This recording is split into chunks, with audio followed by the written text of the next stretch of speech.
ईश्वरं शङ्कराचार्यं केशवं बादरायणं सूत्रभाष्यकृतो वन्दे भगवन्तौ पुनः पुनः। ईश्वरो गुरुरात्मेति मूर्तिभेदविभागिने व्योमवद्व्याप्तदेहाय दक्षिणामूर्तये नमः। ॐ पार्थाय प्रतिबोधितां भगवता नारायणेन स्वयं व्यासेन ग्रथितां पुराणमुनिना मध्ये महाभारतम् अद्वैतामृतवर्षिणीं भगवतीम् अष्टादशाध्यायिनीम् अम्ब त्वामनुसन्दधामि भगवद्गीते भवद्वेषिणीम्। यं ब्रह्मा वरुणेन्द्ररुद्रमरुतः स्तुन्वन्ति दिव्यैस्तवैः वेदैः साङ्गपदक्रमोपनिषदैः गायन्ति यं सामगाः। ध्यानावस्थिततद्गतेन मनसा पश्यन्ति यं योगिनो यस्यान्तं न विदुः सुरगणा देवाय तस्मै नमः। यस्यान्तं न विदुः सुरगणा देवाय तस्मै नमः।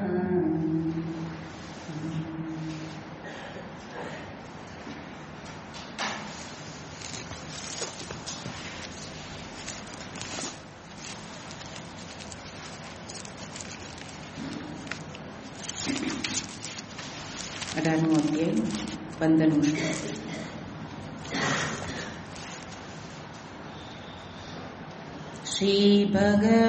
श्रीभगवानुवाच शरीरवाङ्मनोभिर्यत् कर्म प्रारभते नरः न्यायं वा विपरीतं वा पञ्चैते तस्य हेतवः तत्रैवं सति कर्तारम् आत्मानं केवलं तु यः पश्यत्यकृतबुद्धित्वात् न स पश्यति दुर्मतिः।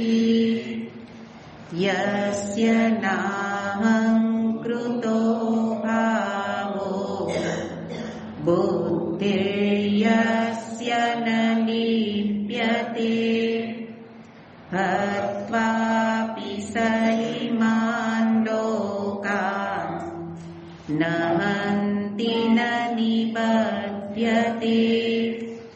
ज्ञानं ज्ञेयं परिज्ञाता त्रिविधा कर्म चोदना वरणं कर्म कर्म वर्तेति विविधः कर्मसङ्ग्रहः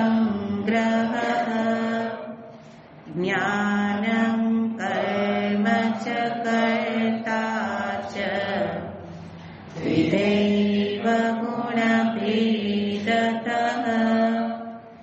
प्रोच्यते गुणसङ्ख्यानि यथावत् शृणुतान्यपि सर्वभूतेषु येनैकम् भावमव्ययमीक्षते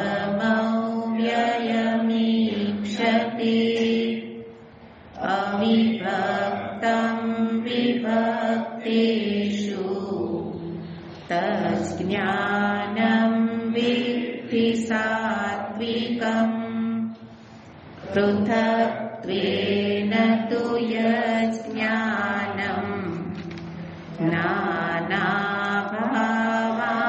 पृथग्विधान्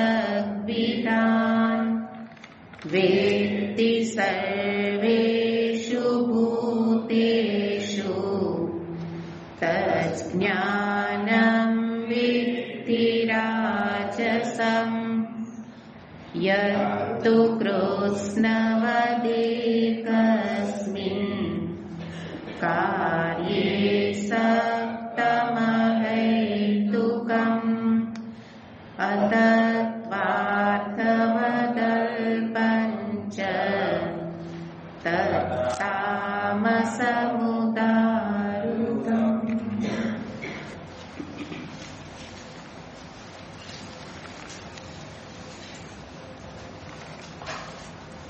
ભગવાને પ્રતિજ્ઞા કરી, જ્ઞાનમ કર્મ ચ કર્તા ચ ત્રિધા ભેદ. જ્ઞાન, કર્મ અને કર્તા, આ ત્રણનો ભેદ હું તને દર્શાવીશ.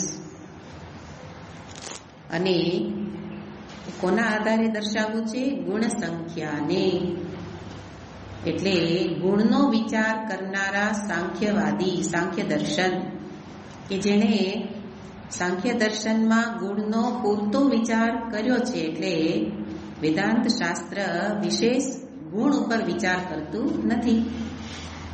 એટલે એ વાત કે જે ત્યાં દર્શાવી છે, આચાર્ય કે ભગવાન કે હું અર્જુન એ તને કહું છું. યથાવત શૃણુ, જેમ કહેવામાં આવે એને સાંભળ, એટલે ધારણ કરજે. એટલે શું કરવાનું છે, શું નથી કરવાનું એ વિશે બરાબર એ સ્પષ્ટ કરજે. અને એના માટે બે શરૂઆત કરી જ્ઞાનથી. તો સુધારો કરવાનો છે જ્ઞાનમાં, સમજદારીમાં. તો અહીંયા ત્રણેય ગુણને અધીન જ્ઞાનનું નિરૂપણ કરે છે.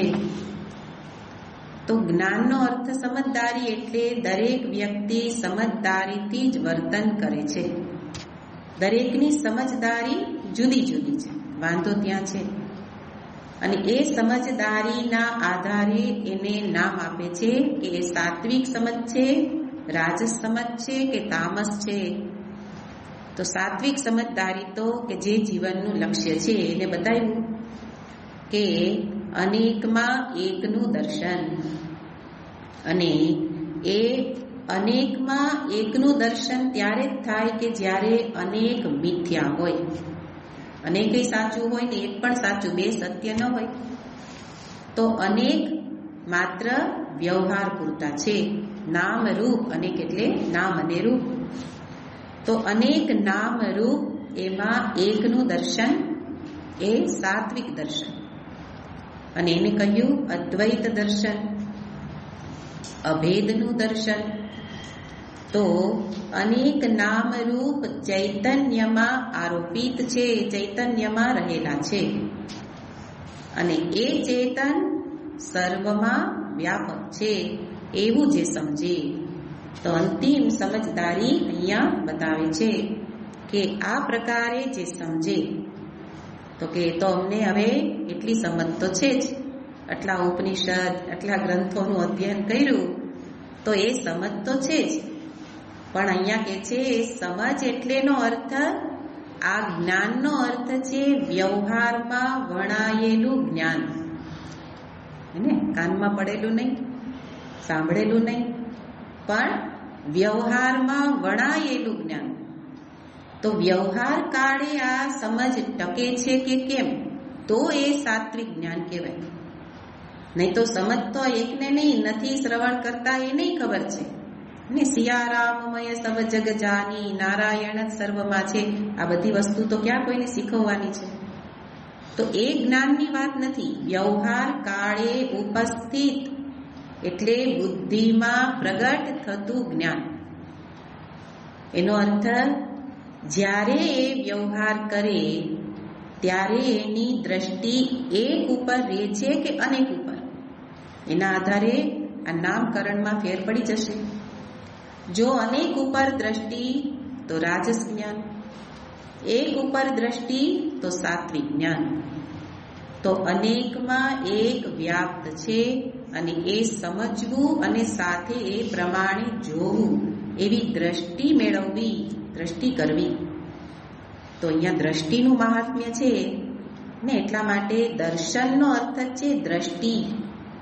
દર્શન શાસ્ત્ર એટલે જે દ્રષ્ટિ આપે, એટલે જોવાની સમજ, ખાલી બુદ્ધિની સમજ નહીં. આ વસ્તુ આપણે બરાબર સમજવી પડે. નહીં તો જ્ઞાન તો બહુ બધાને છે પણ ભગવાન એને જ્ઞાન કહેતા નથી. તો એ જ્ઞાન, કારણ કે આગળ બતાવે છે એવું કર્મ થશે, જેવું જ્ઞાન એવું કર્મ. તો આપણે જ્ઞાનને સમજવું હશે તો આગળ બતાવશે આવું કર્મ થાય છે તો આવું જ્ઞાન છે. એટલા માટે આ પહેલા તો સાત્વિક જ્ઞાન કે જે અભેદોન્મુખી, અભેદોન્મુખી એટલે અભેદને જ દેખાડે, અભેદ પર દ્રષ્ટિ કરાવે, એક પર દ્રષ્ટિ. જ્યારે એ કરી ન શકે ત્યારે બીજા પ્રકારની વ્યક્તિ કે જેની અંદર સમજદારી છે કે આ અનેક છે. સાત્વિક સમજદારીમાં એમ જ હતું, અનેક તો છે જ. દર્શન એકનો થાય ત્યારે પણ છે તો અનેક જ. પણ આપણે આગળ જોયું હતું કે અનેકનો એણે બાદ કરી દીધો. સાત્વિક દર્શનમાં અનેકની ઉપેક્ષા, ગયા વખતે જોયું, ઉપેક્ષા એટલે એને મહત્વ ન આપે. વ્યવહાર કરે પણ અનેકને મહત્વ ન આપે. જ્યારે રજસ જ્ઞાનમાં શું છે, અનેકને જુએ, અનેકને જ મહત્વ આપે, ભેદોન્મુખી જ્ઞાન. અને એ પ્રકારે પૃથક્ત્વનું જ્ઞાન, નાના ભાવાન એટલે અલગ અલગ વસ્તુ, પદાર્થ, વ્યક્તિમાં ભાવ અલગ અલગ, અનેક પ્રકારના ભાવ, અનેક પ્રકારનું દર્શન. તો છે તો આ પણ જ્ઞાન, પણ એ એક જ્ઞાન એકને જણાવનારું નથી. રાજસ જ્ઞાન કેવું છે, એકને જણાવનારું નથી. એટલે શું સમજે છે, પ્રત્યેક શરીર અલગ અલગ છે. વાસ્તવમાં અલગ અલગ છે પણ એમાં કારણ રૂપે એક છે, પણ એ સમજે નહીં. એટલે શું સમજે, આ અલગતા એ જ સત્ય છે. તો એ ભેદોન્મુખી જ્ઞાન છે. અને એટલે શું કરશે, તો કે ધીરે ધીરે એક કરતા બીજો અલગ, તો અલગતાવાદ, ક્ષેત્રવાદ, પરિવારવાદ જેને કહેવાય ને, આ વાદ ઉભા થાય. અને એમાંથી આગળ બીજો વાદ આગળ તમસમાં જશે, તો આ ધીરે ધીરે તમસમાં લઈ જાય. તો પહેલા અલગ અલગ પાર્ટીવાદ જેને કહેવાય ને, પાર્ટી શું સમજે, તો કે એ બરાબર છે, પાર્ટી હોય એને, પણ એ પાર્ટી પાછી બીજો શત્રુ દેખાવા લાગે, આ મિત્ર દેખાય, તો એ શું થઈ ગયું, અલગ દર્શન. તો એ અલગ અલગ દર્શન કરાવનારું રજસનું જ્ઞાન, એને અહીંયા કહે છે કે જેની પૃથક્ત્વ પર દ્રષ્ટિ છે. ને દ્રષ્ટિ ક્યાં છે, પેલામાં પૃથક જુએ પણ એક પર દ્રષ્ટિ, અહીંયા પૃથકને જુએ ને પૃથક દ્રષ્ટિ, અલગ અલગ દ્રષ્ટિ. અને એ રીતે અહીંયા જે કંઈ સંબંધો અલગ અલગ વ્યક્તિ વચ્ચે છે એને પણ એક કરતા બીજો જુદો સમજે છે. એટલે સંબંધ કેવા થઈ જાય, સંઘર્ષ કરાવનારા થઈ જાય.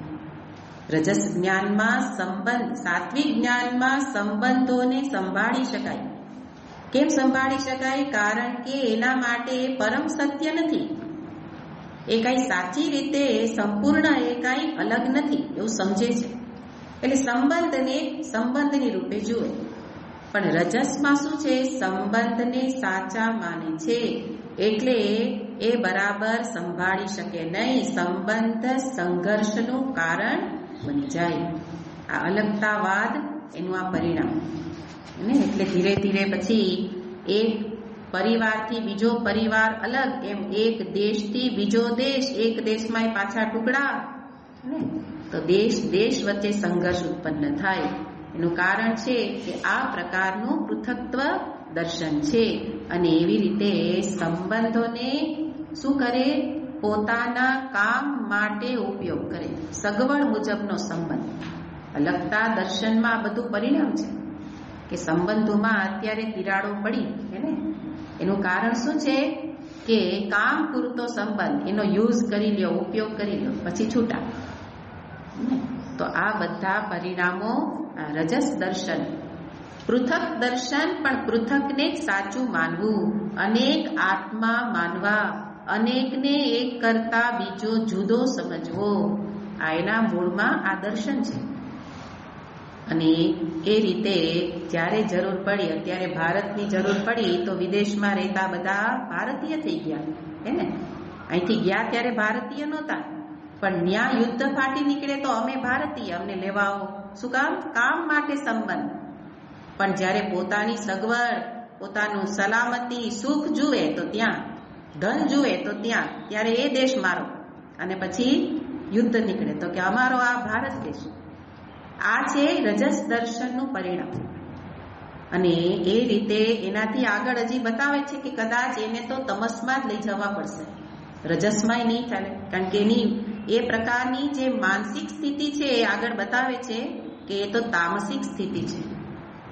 તો એવી રીતે દેશ દેશ વચ્ચે સંઘર્ષ અને એક વ્યક્તિ બીજી વ્યક્તિ વચ્ચે નિરંતર વિભાજન, સંઘર્ષ, સમસ્યા આ રજસ દર્શનને કારણે જોવા મળે છે. તો એવી રીતે ધીરે ધીરે આ રજસ દર્શન શું કરાવે?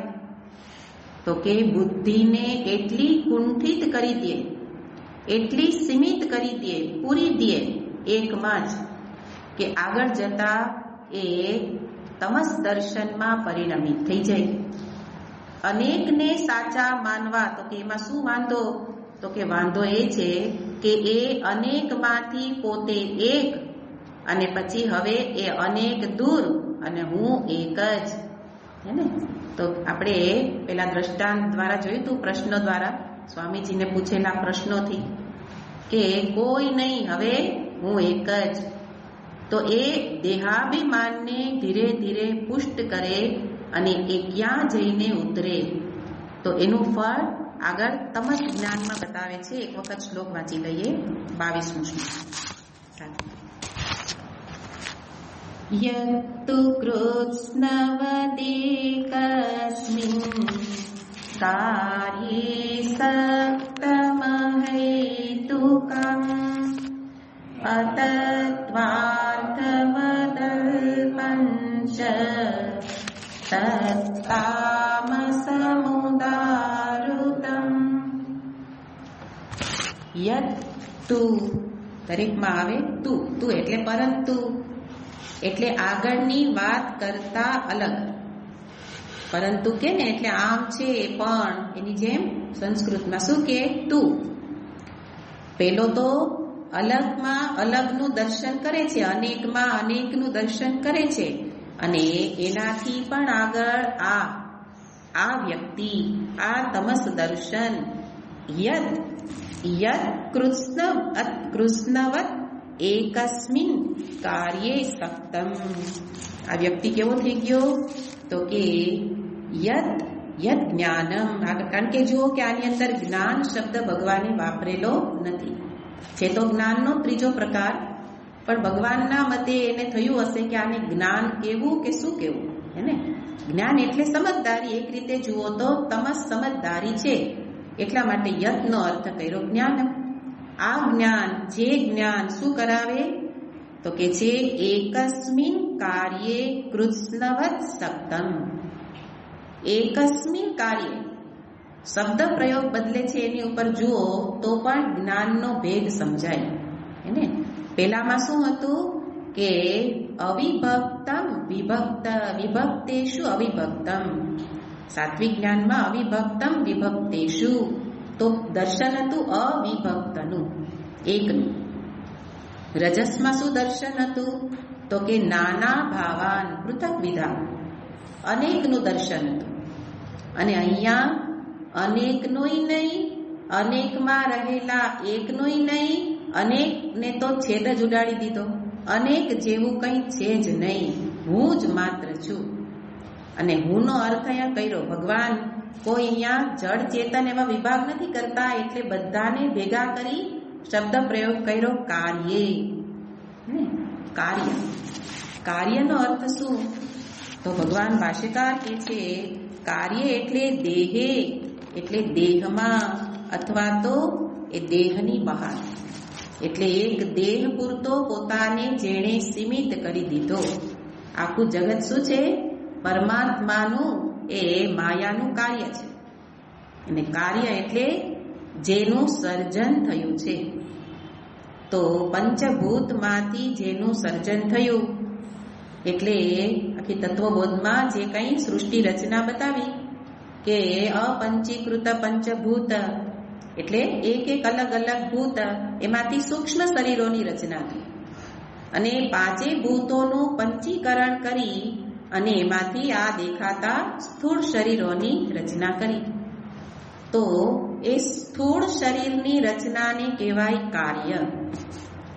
અને એ કાર્ય કેવું છે કે બદલા જ કરે ને, એક નવું શરીર મળ્યું, ફરી પાછું બીજું, ત્રીજું. તો એ કાર્ય છે એમાં જેની બુદ્ધિ કેવી છે? સપ્તમ, એટલે કે એમાં ચીપકી ગયેલી બુદ્ધિ છે. એકસ્મિન કાર્યે સપ્તમ તદ જ્ઞાનમ તામસમ ઉદારુતમ. આખા બધા શબ્દોને તો એના વિશેષણ છે, પણ તામસ જ્ઞાનને એક વાક્યમાં કેવું હોય તો એક કાર્યમાં જ જેની બુદ્ધિ ચીપકી ગઈ એનું નામ તમસ જ્ઞાન. એટલે એની આ સમજદારી એને કહેવાય તામસિક. જ્ઞાનનો અર્થ અહીંયા કાંઈ આત્માનું જ્ઞાન નથી. અહીંયા ત્રણેય શ્લોકમાં જ્ઞાનનો અર્થ સમજદારી છે. બુદ્ધિમાં રહેલી સમજદારી કેટલી છે? બસ આ એક પૂરતી સીમિત, એકમાં કુંઠિત. એટલે રજસમાં અનેકને દેખાતા હતા, હવે અનેકેય નહીં, એમાંથી હવે હું એક. પણ હું એક એટલે આત્મા એક વાળો એક નહીં, પણ આ દેહ રૂપે હું. દેહાભિમાન એટલું દ્રઢ થઈ ગયું કે હવે દેહને સાચવવા, આગળ જ કીધું ને, સંબંધોની અંદર કાં તો સંઘર્ષ થાય, કાં તો તિરાડ પડે, અને કાં તો છેદ થઈ જાય. હે ને? શું કામ? દેહાભિમાન એટલું દ્રઢ છે. તો દેહમાં હવે આ બરાબરનો જકડાઈ ગયો, પુરાઈ ગયો જીવ. અને શું જોવા લાગ્યો? પેલા એ જીવ અનેકને તો તે જોતો હતો કે અનેકમાં રહેલો હું એક. બધાએ અલગ અલગ છે તો વાંધો નહીં, હું એમાં રહેલો છું, પણ હવે તો હું જ દેખાય. હે ને? હવે આ અનેકને તો કાંઈ ગણવામાં આવે જ નહીં. તો એ રીતે કાર્યનો અર્થ આ સ્થૂળ શરીર. શાસ્ત્ર જ મને આ શરીરોની વ્યવસ્થા બતાવે કે જે દેખાય છે એને તો કાંઈ શાસ્ત્રએ બતાવવું ન પડે. એટલે આગળ બતાવે છે કે આની સમજદારી કેવી છે, તો કે એણે કોઈ શાસ્ત્ર પ્રમાણનો આધાર લીધો નથી, પણ દેખાય એને જ સાચું માનવું. હે ને? દેખાય છે શું? આ સ્થૂળ શરીર રૂપી કાર્ય. તો સ્થૂળ શરીર રૂપી કાર્યો દેખાય છે, એટલે પ્રત્યક્ષ પ્રમાણથી જે દેખાય છે એને જ સાચું માનવું ને. એટલે ચાર વાક ખોટી. આગળ તો ઘણા બધા ભાષ્યકાર તો ખૂબ નારાજ છે આ શ્લોકના ભાષ્ય લખવામાં. એના શબ્દો ઉપર આગળ જોઈશું કે એણે ઘણા બધા દર્શનોને અહીંયા ટાંકી દીધા કે જે બધા કેવા છે? દેહ પરિમાણી, જે દેહને જ આત્મા સમજે છે. ચાર વાકથી લઈ અને ઘણા મત બતાવ્યા છે, પણ આપણે એ મતમાં જવું નથી. આપણે તો એટલું જ સમજવાનું છે કે દેહને જ આત્મા સમજે, દેહને જ હું સમજે. કયો દેહ? સ્થૂળ દેહ, સૂક્ષ્મ પણ નહીં. સૂક્ષ્મ દેહની વાત શાસ્ત્ર કરે, એને શાસ્ત્રમાં ધર્મ કર્મ બતાવે. શું કામ? સૂક્ષ્મ શરીરને સામે રાખીને કે એને આગળ ગતિ કરવાની છે માટે ધર્મ કર્મ બતાવે. પણ આ સ્થૂળ શરીરને શાસ્ત્રએ બતાવવાની એટલે જરૂર નથી કે એ તો દેખાય છે. સૂક્ષ્મ શરીર દેખાતું નથી એટલે શાસ્ત્ર બતાવે કે આને સૂક્ષ્મ શરીર કહેવાય. એને પણ આ વ્યક્તિ કે જે જગતની અંદર મોટા ભાગના લોકો, વધુ લોકોનો સમાવેશ આમાં થઈ જશે. અને આપણે હવે ધીરે ધીરે જોઈએ છીએ કે પરિવાર છેદ, એને વિચ્છેદ થવા લાગ્યો અને હવે એકલા પડી ગયા. પેલા તો 2 હતા, 2 માંથી હવે 1. શું કામ? એને મારા દેહને કષ્ટ પડે એવું કંઈ થવું જોઈએ નહીં. તો એ પ્રકારે કાર્યમાં જેનું કેવું ચિત્ત છે? કૃષ્ણવત. કૃષ્ણવત એટલે સંપૂર્ણપણે જે સક્ત, આસક્ત છે. એટલે કાર્યમાં જ એ કાર્યને જુએ અને એક જ કાર્ય, એકસ્મિન. એને કાર્ય તો બધા જ શરીર છે, પણ એને બધા શરીરોમાં કોઈ મહત્વ નથી. એને પોતાના દેહથી જ મતલબ છે. એની શાંતિ, એની સુરક્ષા, એની સલામતી માટે અધર્મ કરવું પડે તો કરું, પણ એને સાચવીને રાખવું. તો એ પ્રકારની જેની સમજદારી અને એને સુખ આપે તો એ એકમાં એનું ચિત્ત, આસક્તનો અર્થ મોહાંત થઈ ગયેલું છે. ને કોઈ કવિ કે ને, તુમી સે મેરી દુનિયા શુरू હોતી હૈ, તુમ્હી સે ખતમ, તું જ મારું સર્વસ્વ. એટલે મને સુખ આપે એક વ્યક્તિ તો એના માટે કવિ બની જાય અને પછી એની શાયરીઓ લખે. આ બધું શું છે? એકમાં રહેલું આસક્ત મન. તો એ ખાલી વ્યક્તિ જ નહીં, જેને જેનાથી સુખ મળ્યું એ એકમાં મન ચીપકી જાય. એ જ દેખાય. મોહનું લક્ષણ શું છે? એને એ જ દેખાય. એટલે એ રીતે બીજી વ્યક્તિમાંય રસ નથી, પણ પોતાના સુખમાં રસ છે. અને એ રીતના અહીંયા બતાવે છે કે કૃષ્ણવત એટલે એના માટે એ સર્વસ્વ થઈ જાય. તો વ્યક્તિમાં ગણાઈને નથી તો વસ્તુમાં છે. એને ઘડો લઈ આવ્યા બહારથી. આપણા શાસ્ત્રનું ઉત્તમ ઉદાહરણ કે ઉનાળો શરૂ થયો તો ઘડો લઈ આવ્યા, પાણી ભર્યું અને પાણી ભર્યું ને 2 દિવસમાં તો ઘડો ફૂટી ગયો. ઘડો ફૂટ્યો ને રોવા લાગ્યા. કેમ રોવા લાગ્યા? ઘડામાં એકસ્મિન કાર્યે સક્તમ. હેને? તો આપણું ચિત્ત આવી રીતના બદલા કરતો હોય. જીવનભર કાંઈ એકમાં સક્ત નથી રહેતું, પણ જ્યાં રહે ત્યાં એકમાં. એટલે એને ચીપકી જવાની ટેવ છે. તો કોઈ કહે કે ઘડો હોય તો ફૂટે, ના મારે તો આ જ ઘડો જોઈએ, તો હજી ઘડા સુધી સીમિત રહે તો વાંધો નહીં, પણ પેલી વ્યક્તિ સાથે એવું મન લાગી ગયું તો પછી જેમ ઘડો રોડાવે એમ વ્યક્તિ પણ રડાવે. કેમ? આ રડાવે છે.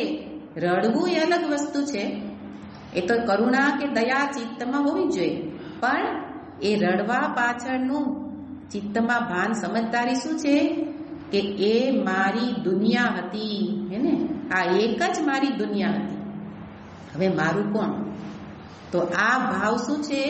એ આ તમસ જ્ઞાનને બતાવે છે. એ રીતે અહીંયા કહે છે કે એક કાર્યમાં એકને જ સંપૂર્ણ માનવું, એકને જ સર્વસ્વ માનવું, એ છે તમસ જ્ઞાન.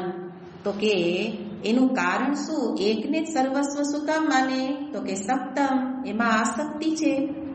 આસક્તિ કેવી રીતના છે? શું કરીને એને આસક્તિ થઈ? એક એકના અહીંયા પ્રશ્ન ઉઠાવીને જવાબ દે. એવું તે શું કારણ છે કે એને એકમાં જ મન લાગી ગયું? તો કે અહૈતુકમ સક્તમ, અહૈતુકમ. કોઈ કારણ વિના, કોઈ વિચાર વિના, કોઈ શાસ્ત્રને જાણ્યા વિના. કોના આધારે એને એકમાં લગાવી દીધું?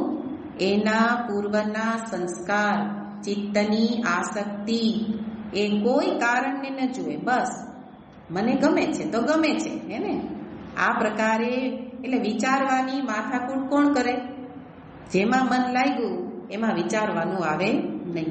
અહૈતુકમ એટલે કે કોઈ પણ પ્રમાણને જાણ્યા વિના. શાસ્ત્રને જાણે તો શાસ્ત્ર તો કે હા દર્શન તો એકનું જ કરવાનું છે, તમે કરો છો એમ જ, પણ નામ રૂપને હટાવીને. જ્યારે અહીંયા શું છે, એક નામ રૂપમાં અસક્તમ છે, એટલે અહીંયા એને તમસ કીધું. અહૈતુકમ અને સાથે કે છે અતત્વાર્થમ.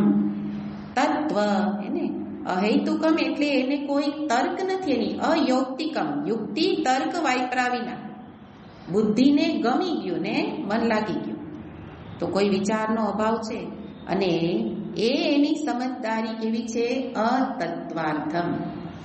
તત્વ તત્વાર્થ ન તત્વાર્થમ ઇતિ અતત્વાર્થમ. જેમાં કંઈ પણ તત્વ એટલે સારભૂત હોવું એને કહેવાય તત્વ. તો તત્વ જેમ કે માટી, ઘડાનું તત્વ શું છે, માટી. તો જે માટીને જાણવું, તો આમ સમજ્યા કે ઘડાને જુએ છે પણ સમજે છે તત્વને, એટલે માટીને સમજે છે. એવી રીતે આ એક કાર્યમાં એનું ચિત્ત લાગેલું છે, પણ એમાં એ કાંઈ તત્વને જોતો નથી. તત્વ એટલે એના સારભૂત વસ્તુ, એમાં રહેલી સત્ય વસ્તુ, સત્યને જ કહેવાય તત્વ, પણ એને જાણતો નથી. ભાષ્યકાર કહે છે યથાભૂત અર્થ તત્વાર્થ. જે જેવું છે તેવું જોવું એને કહેવાય તત્વાર્થ. કોઈ વસ્તુ જેનામાં મન લાગ્યું તો એને એ જેવા છે તેવા જુએ તો એને તત્વાર્થ કહેવાય. કે સારા છે તો સારા દેખાય, ખરાબ છે તો ખરાબ દેખાય, તો એ કેવું દર્શન છે, તત્વાર્થ. પણ આનું દર્શન કેવું છે, અતત્વાર્થ. અતત્વાર્થ એટલે જેવું છે તેવું જોતા નથી, રંગીને જુએ છે. કોનાથી, ચશ્મામાં બે કાચ હોય ને, એક રાગ અને બીજો દ્વેષ. તો દર્શન તત્વાર્થ હોય તો એ સાત્વિક દર્શન છે, કે જે શું કરે, એમાં રહેલા સત્યને જુએ, કાર્યમાં રહેલા કારણને જુએ.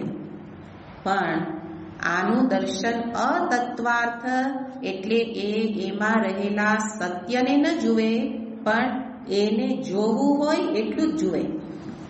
તો એ રીતે યથાભૂત દર્શન જેનું નથી, એ રીતે અહીંયા તત્વાર્થ કહ્યું. તત્વનો અર્થ બીજી રીતે પણ બતાવે છે કે જે તત્વ, જેમ કે ઘડાનું તત્વ માટી, તો માટી તત્વ છે નિશ્ચય કેવી રીતે થયો, નામ રૂપ. ઘડાને શું છે, નામ અને રૂપ. એ નામ રૂપને હટાવ્યું, દ્રષ્ટિમાંથી નામ રૂપને દૂર કર્યા, અને ત્યારે મને એમાં માટીનું સ્મરણ થયું. દેખાતી હતી તો માટી જ, પણ નામ રૂપને જોવામાં સક્તમ તો તામસ. નામ રૂપને હટાવીને માટી જુએ તો સાત્વિક. આટલો જ બેમાં ભેદ છે ને. તો તત્વનો અર્થ નામ રૂપનો નિષેધ કરીને બાકી જે શેષ બચે એનું નામ તત્વ. નામ રૂપને હટાવો તો બાકી વચ્ચે સચ્ચિદાનંદ, સત ચિત આનંદ, ચૈતન્ય. તો એ વાસ્તવિક તત્વ છે. અને એ તત્વનું જ્ઞાન, જેમ કે જેને નામ રૂપને હટાવ્યા તો બાકી ચેતન, તો એ તત્વ છે. પણ એવી રીતે હવે તમે જુઓ કે આને જો એ તાત્વિક દર્શન હોય તો બાકી કંઈક બચવું જોઈએ ને. એને તો દ્રષ્ટિમાં દેહ જ છે, જેમ કે દ્રષ્ટિમાં ઘડો જ છે, એ ઘડાને હટાવે જ નહીં તો એનું દર્શન ક્યારેય તાત્વિક થઈ શકે નહીં. તાત્વિક દર્શનમાં શું કરવું પડે, દ્રષ્ટિને નામ રૂપથી છોડાવવી પડે, તો એ તાત્વિક દર્શન. કોઈ પણ સુવર્ણનું, સુવર્ણ તત્વ છે, તો ઘરેણા ઉપરથી દ્રષ્ટિને હટાવો, નિષેધ કરો તો સુવર્ણ દર્શન થાય. એવી રીતના પરમાત્માના દર્શન માટે નામ રૂપથી દ્રષ્ટિને હટાવવી પડે. પણ આ તમસ દર્શનમાં તો નામ રૂપમાં જ દ્રષ્ટિ ચીપકી ગયેલી છે, સક્તમ હે ને. એટલે નામ રૂપને ઉપરથી દ્રષ્ટિ દૂર જ નથી થતી. આપણે વ્યવહાર કાઢીએ, કોઈને વાત કરીએ જોઈએ તો આપણે કોની વાતો કરીએ, નામ રૂપનું જ મહત્વ છે ને. ચીપકી જવું એટલે એનું જ મહત્વ. અને નામરૂપ સિવાય આપણા વ્યવહારમાં વાતો જ નથી થતી. તો અહીંયા બતાવે છે કે એ પ્રકારે તત્વદર્શન જેનું નથી એને કહેવાય અતત્વાર્થમ. અતત્વાર્થમ છે દર્શન, એ તમસ દર્શન. અતત્વાર્થવત અલ્પમ. અતત્વાર્થવત એટલે અતત્વાર્થ જેવું, ઇવ એના જેવું હોવાથી એ કેવું છે? અલ્પમ, અલ્પ ફળ આપનાર. અલ્પમનો અર્થ ભાષ્યકાર કે છે વિષયત્વાત ફલવત્વાત. ફલવત્વમ એટલે ફળની દ્રષ્ટિએ પણ અલ્પ, વિષયની દ્રષ્ટિએ પણ આ અલ્પ. કેવી રીતના? તો હમણાં જ આ બે શબ્દ જોડીને બતાવ્યા છે. અતત્વાર્થવત અલ્પમ. એ તત્વને જોતો નથી. કોને જુએ છે? નામ અને રૂપ, કાર્યને. કાર્ય એટલે નામ અને રૂપ. તો નામ રૂપ પર દ્રષ્ટિ એવી જકડાઈ ગઈ છે કે એને એમાં તત્વ છે એનું પણ સ્મરણ રહેતું નથી. તો એ પ્રકારનું દર્શન હોય તો હવે નામ રૂપ તો કેવા છે? અલ્પ, હે ને? એ કોઈ પણ કાર્યને નામ રૂપ હોય તો એ કાર્ય, એ કોઈ એક દેહ, એ કેવો હોય? અલ્પ. એટલે અહીંયા કે છે કે એ અલ્પમ, જેમાં એની દ્રષ્ટિ છે એ નામ રૂપ, એ તો સ્વરૂપથી કેવા છે? અલ્પમ. એટલે કે છે કે અલ્પ છે. આના માટે તો શ્રુતિઓ તરત આવી જાય ને. અલ્પ શબ્દ આવે એટલે શ્રુતિ બતાવે યત અલ્પમ તત મર્ત્યમ. જે અલ્પ હોય એ તો વિનાશી છે, અને વિનાશી છે અને વિનાશીમાં જેનું ચિત્ત લાગી ગયેલું છે, અનિત્યમાં જેનું ચિત્ત લાગી ગયેલું છે, તો એને ક્યાંથી એ પેલું નિત્ય ફળ મળે? અનિત્યમાં ચિત્ત લાગેલાને નિત્ય ફળ ન મળે. એટલે ફલવત્વમ અપી અલ્પમ, ફળથી પણ અલ્પ ફળ મળશે. તમારું ચિત્ત એક નામરૂપ, એક દેહ, એના ઉપર જો જકડાઈ ગયું તો એનાથી જે કંઈ મળશે, એનાથી સુખ મળે, સંપત્તિ મળે, પદ મળે, પ્રતિષ્ઠા મળે, સંતાન મળે, જે મળે બધું કેવું હશે? અલ્પ.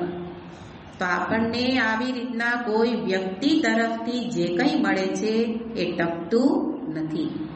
એટલે ફળ કેવું મળે છે? અલ્પ. એટલે કે છે કે અલ્પ છે અને મર્ત્ય છે એટલે વિનાશી છે. તો આવે છે, મળે છે, એની ના નહીં, પણ એ કાંઈ ટકે નહીં, એનો અર્થ વિનાશી એટલે મર્ત્ય. પણ અમર્ત્ય હંમેશા રહેનારું કોણ છે? યો વૈ ભૂમા તત્ સુખમ નાલ્પે સુખમ.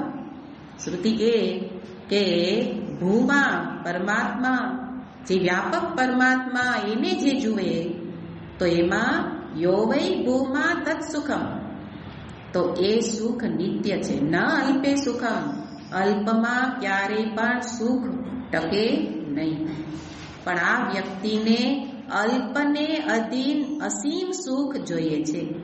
એને અલ્પ સુખ મળે છે તો એ સ્વીકારી લેવું જોઈએ કે અલ્પમાં ચિત્ત છે તો અલ્પ જ ફળ મળે. પણ પાછું માગણી કેવી છે કે અલ્પ પાસેથી અસીમ ફળ મળે. અલ્પમાં ચિત્તને જોડીને મને કાયમી સુખ મળે. આ કાયમ રહેવા જોઈએ, હે ને? એટલે પછી આપણી પાસેથી કોઈ વસ્તુ, વ્યક્તિ જાય પછી ચિત્તની દશા ખબર પડે. તો એ પ્રકારે અહીંયા તામસ જે દર્શન છે, સમજદારી, એને અહીંયા બતાવે છે કે કાર્યમાં આસક્ત ચિત્તની આવી દશા છે કે વિષય પણ અલ્પ છે અને એની પાસેથી મળતું ફળ પણ અલ્પ છે. તો એ રીતે અહીંયા એક વસ્તુ બતાવી કે આ બધા જ આ તામસ દર્શનના વિશેષણો છે કે જે પહેલા તો એની મૂળ વ્યાખ્યા કરી દીધી કે એક જ કાર્યમાં, એક જ કાર્યને એકસ્મિન કાર્ય કૃત્સ્નવત, હે ને? કૃષ્ણવત એટલે સંપૂર્ણ રીતે સર્વસ્વ જે માની લે, તો એના માટે અહીંયા એને કીધું તામસ દર્શન. અને એનું કારણ તો કે અહેતુકમ, કોઈ કારણ વિના માત્ર એને ગમે છે એટલે બસ લાગી ગયા. તો એની પાસેથી ફળ પણ કેવું મળશે? અલ્પ દેશ કાલ વ્યાપી, હે ને? અલ્પકાલ વ્યાપી, અલ્પદેશ વ્યાપી, અલ્પ વસ્તુ વ્યાપી, એટલે કે જે પણ મળશે એ અલ્પકાળ રહેશે, થોડો સમય રહેશે. કોઈ વસ્તુ, વ્યક્તિ તો આપણે છોડીએ, હવે તો વ્યક્તિમાં તો આગળ કહી દીધું કે બહુ રસ નથી, પણ આપણને તો વિષયોમાં બહુ રસ છે એને, તો વિષયને લેવાનું, વિષય પણ કાર્ય જ છે. તો વિષયમાંથી જેમ કે ભોજનમાં પણ એક વસ્તુમાં મન લાગી ગયું એને, તો એની પાસેથી રસ મેળો. રસ કેવો રહ્યો? અલ્પકાલ વ્યાપી, થોડો સમય રહેશે. અલ્પદેશ, અહીંયા હોય તો બીજે ન હોય, આજે બન્યું એવું કાલે ન બને ને.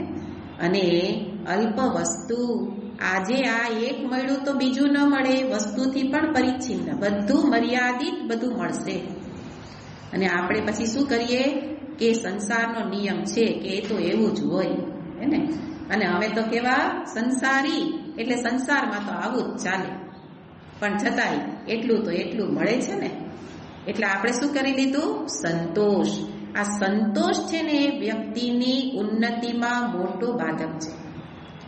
આપણે સંતોષ મેળવી લીધો છે, અમે કરીએ છીએ બધું બરાબર છે, એટલે આગળ જાણવાની, કરવાની, વધવાની કઈ ઈચ્છા જ ન થાય. તો સંતોષ શું કરી લીધો?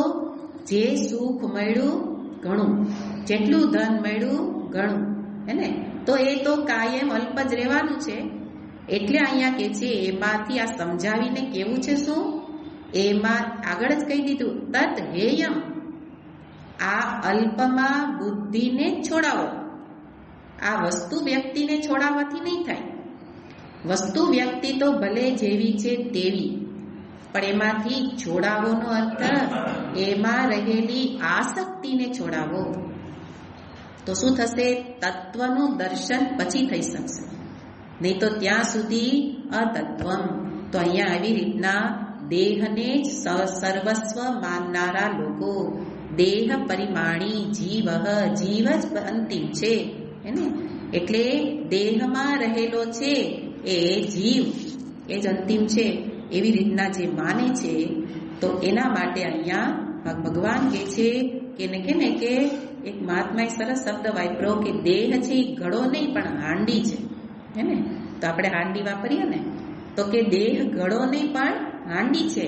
અને હાંડી કેની બનેલી હોય? તો કે આ હાંડી હાડકાની બનેલી છે. અને હાંડી રૂપી હાડકાની બનેલી હાંડીને જે સર્વસ્વ માને છે, તો હાંડી તો ફૂટે ને, હાડકા છૂટા પડે, તો કે એ નહીં. એ કેવું રહેવું જોઈએ? નિત્ય. અનિત્યમાં નિત્ય, એ પ્રકારની જેની માગણી. તો તમસ દર્શન માટે એક વસ્તુ અહીંયા બતાવી, પણ જે વિશેષ વસ્તુ બતાવવી છે એ કે જે આપણા માટે થોડું સ્વીકારવું અઘરું છે, પણ ભાષ્યકાર તો કહે છે કે એક બીજો અર્થ કરીને એકસ્મિન કાર્ય, જે શબ્દ વાપરો, તો એમાં એક શબ્દ વાપરો દેહ, કાર્યનો અર્થ દેહમાં. દેહમાં જ જેની બુદ્ધિ કુંઠિત થઈ ગયેલી છે, તો એ તો આપણે સમજ્યા કે દેહમાં જે બુદ્ધિ બંધાઈ જાય તો એનાથી શું પરિણામ મળે. પણ બીજો શબ્દ પ્રયોગ કર્યો કે એકસ્મિન કાર્ય સક્તમ, દેહે સક્તમ, તો અર્થ સમજ્યા. પણ બીજો અર્થ કરે છે પ્રતિમાદો સક્તમ, હે ને. દેહમાં આસક્ત દર્શન એ તો તામસ દર્શન છે, પણ કે છે ખાલી એક દેહ નહીં, ખાલી એક જીવને હું જીવ માનું એટલું જ નહીં, ભગવાન સુધી એની એ દર્શન, એ દ્રષ્ટિ પહોંચી. હવે એની દ્રષ્ટિમાં ભગવાન કેવા છે? તો કે છે પ્રતિમાદો સક્તમ, એટલે કે છે એતાવાન એવ આત્મા ઈશ્વરોવા, આટલા જ ભગવાન છે, આ જ ઈશ્વર છે. ન અતઃ પરમ અસ્તિ, આનાથી વિશેષ ભગવાન નથી. તો ભગવાનને ક્યાં બાંધી દીધા? દેહમાં. પોતે દેહમાં પુરાયો જીવ રૂપે, અને ઈશ્વરને ક્યાં પૂરી દીધા? તો કે છે કે દેહ પરિમાણી, કે છે કે પાષાણ, દારૂ, કાષ્ઠ આદિ, માત્ર શબ્દ દ્વારા કહ્યું ને, ભાષ્યકારે નારાજગી વ્યક્ત કરી. માત્ર એટલા સમજે છે. કેટલા સમજે? તો કે ભગવાન કેટલા? પ્રતિમા જેટલા. મૂર્તિ, મૂર્તિ જેમાંથી બની? પથ્થરમાંથી બની, લાકડામાંથી બની, એને તો કે છે એવી રીતના જે મૂર્તિને જ અંતિમ ભગવાન માને. ન અતઃ પરમ અસ્તિ, માત્ર આટલા જ ભગવાન છે. તો મેં આગળ કહ્યું હતું કે ભગવાન ભલભલાને તમસ દર્શનમાં લઈ લે છે. હે ને? આપણે કદાચ એક પોતાના દેહથી બીજાને કદાચ રજસ દર્શનમાં જોઈ શકતા હોઈશું કે અનેકમાં અનેકનું દર્શન એટલે તો પહોંચ્યા હોઈશું, પણ ભગવત તત્વના દર્શનમાં તો અહીંયા અટકી જ ગયેલા છીએ. પ્રતિમાદો સક્તમ, પ્રતિમામાં જ પરમાત્મા છે ને, પ્રતિમા જેટલા જ ભગવાન એટલું જે સમજે તો એ પણ શેમાં આવી ગયા? તમસ દર્શન, કે જે આપણને સ્વીકાર થતો નથી. તો કે એમાં શું વાંધો? આ તમસ દર્શન થોડું? તો કે ના, એક શબ્દ પ્રયોગ કર્યો, માત્ર. દર્શન તો પ્રતિમામાં જ ઈશ્વરનું હોય. સર્વવ્યાપકનું દર્શન એમ સર્વવ્યાપક રૂપે થાય નહીં. સર્વવ્યાપક જ એકમાં એને આરોપિત કરેલા છે, એક લિંગમાં, શાલિગ્રામમાં. પણ આપણે શું સમજ્યા? મારા ભગવાન તો આટલા જ, શાલિગ્રામ જેટલા, હે ને, અથવા લિંગ જેટલા. પણ લિંગ શબ્દ જ બતાવે છે, લિંગ્યતે અનેન ઇતિ લિંગમ. જે મને ચિહ્નિત કરે, બતાવે, એનું નામ લિંગ. કોનું લિંગ છે? શિવલિંગ. તો શિવનું ચિહ્ન છે, લિંગનો અર્થ ચિહ્ન છે. તો મને તો એ શિવ પરમાત્મા આમ નથી દેખાતા, એટલે લિંગ રૂપે પ્રગટ થયા. તો લિંગને જો ત્યારે મને સ્મરણ કોનું થવું જોઈએ? શિવનું. પણ આપણે ક્યાં બંધાઈ ગયા? લિંગમાં. દર્શન કેટલું થઈ ગયું? લિંગ પૂરતું. પછી એ શિવલિંગથી આગળ શિવનું દર્શન થતું જ નથી. અને એના માટે વારંવાર મહાપુરુષો પણ બતાવે, ભગવાને બતાવે કે આટલા જ ભગવાન નથી. એકાંતે ભક્તિર ગોવિંદે સર્વત્ર તદીક્ષણમ. ભાગવત પણ કહે, જે ભાગવત આપણે કહીએ કે તો કૃષ્ણ કથા નથી, માત્ર કૃષ્ણને બતાવતા નથી. એ જ શ્લોકમાં બતાવે કે આ સાચી ભક્તિ તો ગોવિંદમાં એ છે કે જે સર્વત્ર એનું ઈક્ષણ કરે. પણ પ્રારંભ પ્રતિમાથી હોય, પ્રારંભ શિવલિંગથી હોય, પછી ભક્તિનો વિસ્તાર હોય. ભાગવતની અંદર ત્યાં ભક્તોના એ વિભાગીકરણ કર્યા, એમાં અધમ ભક્ત કહ્યો છે. અધમ ભક્ત શું કરે? આટલું જ કરે. અધમ ભક્તને અધમ શબ્દ ન વપરાય, એટલે ત્યાં એમને એ અલગ પ્રકારે ત્રીજા પ્રકારનો ભક્ત એવો શબ્દ પ્રયોગ કર્યો, કારણ કે છે તો ભક્ત. તો એ ભક્તની દ્રષ્ટિ આ છે કે શું સમજે? ભગવાન મારા આટલા જ છે, આનાથી બહાર નહીં. એટલે પછી બીજામાં શત્રુભાવ, હે ને, બીજી વ્યક્તિમાં એ વિરોધી ભાવ જન્મે. કારણ પછી એમાંથી સંઘર્ષ. જેમ એક વ્યક્તિ બીજી વ્યક્તિથી જુદી, એકમાં મન ચીપકી ગયું તો બીજો શત્રુ. એવી રીતે ભગવાનમાંય થાય કે એક ભગવાન જ આટલા તો બીજા ભગવાનનો વિરોધ, હે ને. અને ભગવાન વચ્ચે ભગવાન કે અમે બે એક છીએ, પણ આ બે ભેગા થઈ તામસ દર્શને આ મહાયુદ્ધ ઊભું કરી દીધું ધર્મ વચ્ચે. તો આ તામસ દર્શન હંમેશા સંઘર્ષનું મૂળ તામસ દર્શન જ હોય. એકમાં પુરાઈ જાય તો સમસ્યા રહેવાની જ છે. પછી એ ધર્મ વચ્ચે યુદ્ધ હોય કે અધર્મ વચ્ચે હોય, હે. પણ એવી રીતના અહીંયા બતાવે છે કે ઝઘડા શરૂ થાય અને એનું પાછળ કારણ શું? અહેતુકમ, કોઈ કારણ નહીં. શાસ્ત્રને જાણતા નથી, એટલે શાસ્ત્ર પ્રમાણથી ઈશ્વરને એને જાણેલા નથી. આગળ શબ્દ પ્રયોગ કરે ને કે હેતુ વિનાનું, કોઈ કારણ વિનાનું એને માની લીધું કે ભગવાન આટલા જ છે. અયૌક્તિકમ, કોઈ બુદ્ધિ ચલાવી નથી, પણ દેખાયું કે આ બધા રોજ ભગવાનની પૂજા કરે છે, એટલે ભગવાન આટલા જ હશે નહીં, નિશ્ચય થઈ ગયો છે જ. પણ ઈશ્વર વિશેની ઓળખાણ તો શાસ્ત્ર જ બતાવે. નહીં તો શાસ્ત્રના વાક્યોનો અર્થ ક્યાં જાય? જન્માદ્યસ્ય યતઃ યતો વા ઇમાની ભૂતાની જાયન્તે, જેમાંથી ઉત્પત્તિ સ્થિતિ લય, હે ને, તો એ બધા વાક્યો તો સર્વવ્યાપકને બતાવે છે અને સર્વવ્યાપકને શાસ્ત્ર જ બતાવે, પણ એને તો ક્યારેય શાસ્ત્ર પ્રમાણનો આધાર લીધો નથી, એટલે એને ભગવાન કેવા છે એ ખબર નથી. તો એકમાં પુરાયેલી ભક્તિ, કુંઠિત ભક્તિ, તો એ પણ શેમાં ગઈ? તામસ દર્શન, તામસ જ્ઞાન. એકમાં જ ભગવાનને સમજવા એની પાછળની એની સમજદારી કેવી છે? તામસિક છે. તામસિકનો અર્થ શું? તમ એટલે સ્થૂળ, તમનો અર્થ સ્થૂળને જોવું. આ તામસનો અર્થ પેલો આળસ પ્રમાદ વાળો નહીં, પણ સ્થૂળ થવું. સ્થૂળ એટલે શું? પ્રત્યક્ષ હોય એ જ દેખાય. તો ભગવાને એને પ્રત્યક્ષ છે એટલા જ સમજે છે. આટલા લિંગ જેટલા દેખાય, પ્રતિમા જેટલા દેખાય, તો કે છે એટલા જ ભગવાન છે, એવું જે માને તો એની પાછળ કોઈ કારણ વિના એને માની લીધેલું છે. માટે કે છે કે જે આ પ્રકારે જાણે તો દેહ પરિમાણ વાળા જીવને સમજે અને પ્રતિમા જેટલા ઈશ્વરને સમજે. તો એ બંને દર્શન એ તામસ દર્શનમાં જશે. એનો અર્થ હવે સમજવાનો કે એનો અર્થ આપણે હવે શાસ્ત્રની શરણમાં જઈએ, પોતાની બુદ્ધિને જ સર્વે સર્વા ન માનીએ.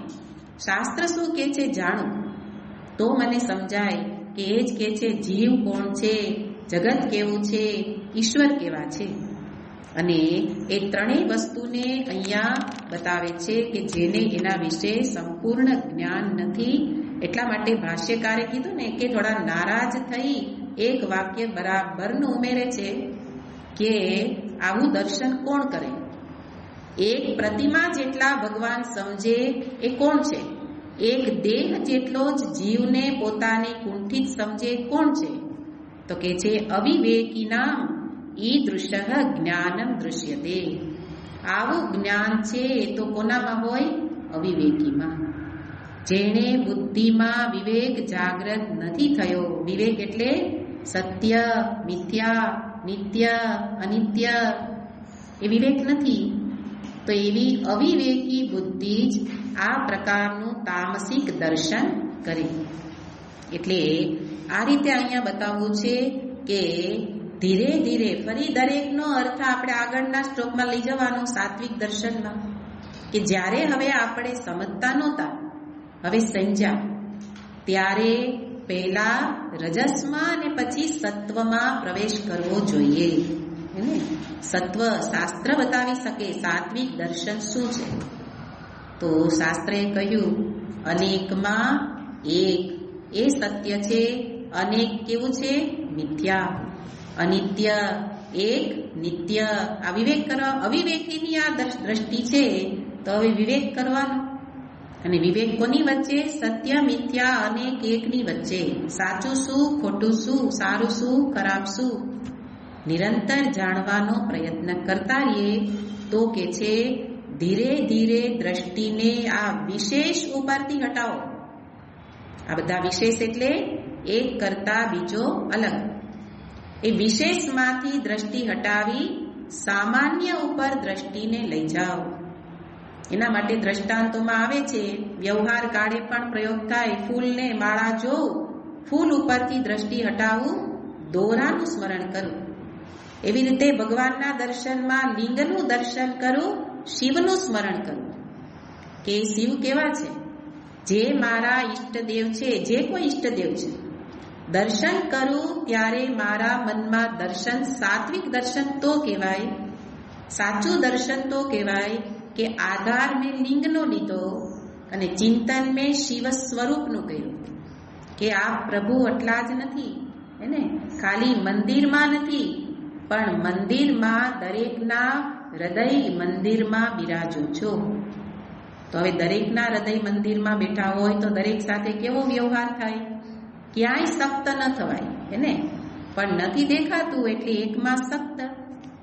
તો ભગવાન આ દર્શન દ્વારા બતાવે છે કે એ દર્શન તમને અલ્પ સુખ આપશે, જ્યારે આ એકનું દર્શન, સર્વમાં એકનું દર્શન, સર્વમાં શિવનું દર્શન એ તમને નિત્ય ફળ આપશે, નિત્ય સુખ આપશે. તો અંતે તો મને સાચું સુખ બતાવવું છે. એટલે કે છે સાચા સુખ માટે દર્શન બદલો. તો દર્શન બદલવા માટે આ ત્રણેય શ્લોકો આપણે જોયા કે દરેકમાં એકમાં અભેદોન્મુખી, એકમાં ભેદોન્મુખી, એકમાં ક્ષુદ્રોન્મુખી. આ ત્રીજું દર્શન તો ક્ષુદ્ર છે, અતિશય નિકૃષ્ટ, કે ચીપકી જવું, ક્યાંય પણ એકમાં સખ્ત થવું એ અતિશય નિકૃષ્ટ દર્શન છે. એટલે શું કરીએ તો કે કરતા હોઈએ. એટલે હું વિચારતી હતી કે સંપૂર્ણ રીતે તો આપણે સંપૂર્ણ તમસ દર્શન ન કરતા હોઈએ, પણ જેટલી જેટલી જગ્યામાં સખ્ત છીએ હે ને ત્યાં ત્યાં આ વિચાર કરી અને આસક્તિને છોડાવીએ. આસક્તિ શું કરે? એકને જ બતાવે, પણ એક એટલે પેલું કાર્ય. એકને બતાવે, તત્વને નહીં, પરમાત્માને નહીં, પણ એક જ વ્યક્તિનું સ્મરણ, એક જ વસ્તુનું સ્મરણ હે ને. તો ત્યારે સમજવું કે દર્શન કેવું છે? તમસ દર્શન. તો પેલા અનેકમાંથી એક પકડી લીધું. અનેક હતું તો રજસ દર્શન હતું, અને એક આવ્યું ત્યારે તમસ દર્શન, કે જેણે અનેકમાંથી એકમાં કુંઠિત દર્શન કરી દીધું. એ રીતે અહીંયા સુધી ભગવાને પ્રતિજ્ઞા કરી હતી, જ્ઞાનમ જ્ઞાનમ શૃણુ. ગુણને ભેદને અધીન જ્ઞાન સમજાયું કે આ પ્રકારે 3 ગુણને અધીન સમજદારી લોકોની હોય છે, અને સમજદારીમાં સુધારો કરો, એવું ભગવાનનું તાત્પર્ય છે. અને હવે બતાવે છે કે આવા પ્રકારનું જ્ઞાન, એટલે હવે જુઓ કે જ્ઞાનને સતત આપણે યાદ રાખવાનું છે કે હવે તમે જે પ્રકારની સમજદારી જાણી કેળવી એ મુજબ તમારું કર્મ થશે. તો આપણે પોતાની સમજદારીને ઓળખી નથી શકતા, તો હવે કર્મને જોવાનું. ભગવાન કહે છે આવું કર્મ કરો છો તો તમારી અંદર સાત્વિક સમજદારી છે, આવું કર્મ કરો છો તો રજસ સમજદારી, અને નહીં તો તમસ. એટલે હવે કદાચ આ જ્ઞાન તો વિશેષ થોડું સૂક્ષ્મ વસ્તુ છે, અંદર રહેલું છે, પણ કર્મ તો દેખાય છે. એટલા માટે ભગવાન કહે છે કે અહીંયા નહીં તો અહીંયા સુધારો કરો, પણ ગમે તેમ સુધારો કરવો જરૂરી છે. તો આગળ 23મા શ્લોકમાં એને બતાવશે 3 પ્રકારના કર્મ. એને આપણે ઓમ પૂર્ણમદ પૂર્ણમિદં પૂર્ણાત પૂર્ણમુદચ્યતે પૂર્ણસ્ય પૂર્ણમાદાય પૂર્ણમેવાવશિષ્યતે. ઓમ શાંતિ શાંતિ શાંતિ. હરિ ઓમ શ્રી ગુરુભ્યો નમઃ. હરિ ઓમ.